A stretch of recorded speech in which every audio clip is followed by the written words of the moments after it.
Kirogwa kwa kutumia kitovu cha mtoto. Naomba nisikize vizuri.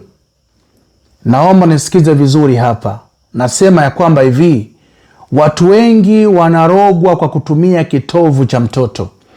Hiki kitovu cha mtoto ambacho wewe unachokiona, mtoto anapozaliwa anafungwa kitu na kitovu kinakatika. Kitovu cha mtoto ni uchawi mmoja mbaya sana. Kwa wajuaji wanaojua kuroga, wakikuroga kwa kutumia kitovu cha mtoto, hakuna rangi utaacha kuona kwenye dunia hii. Kila kukicha utaomba ardhi ipasuke uingie ndani. Ni kwa sababu utapata matatizo, utadhurika kwa maradhi ya kichawi. Ni kwa sababu watu wengi wanarogwa kwa kutumiwa kitovu cha mtoto.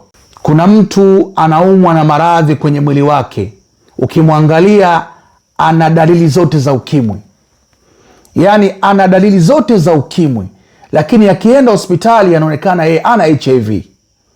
Kuna mtu ukimwona ana dalili za maradhi mazito, mtu anaumwa kucha kutwa, ni mtu wa kulalamika matatizo, ni mtu wa kulalamika maradhi, ni mtu wa kulalamika miguu, mtu analalamika kichwa, mtu analalamika maradhi kila siku.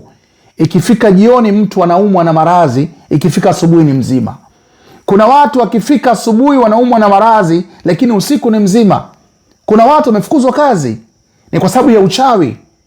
Uchawi umechukua impact kubwa kuharibu maisha ya watu. Kuna watu leo wanateseka na maradhi ya kichawi, wako hospitali lakini hawajijui kama na maradhi ya kichawi. Kuna watu wanafanyiwa vipimo lakini wanaonekana hawana matatizo, lakini bado wanaumwa. Kwa hiyo watu wameteseka na maradhi ya kichawi kwa muda mrefu sana. Kwa hiyo unatakiwa kujua ni namna gani ya kuweza kuondoa ile tatizo.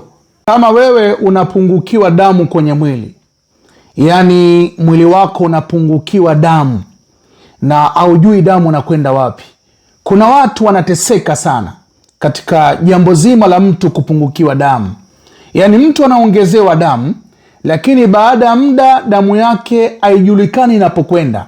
Yaani damu inaisha kwenye mwili, na anapokwenda kwenye hospitali anaweza akaambiwa labda wewe una maradhi, au wewe una maradhi ambayo yanatokana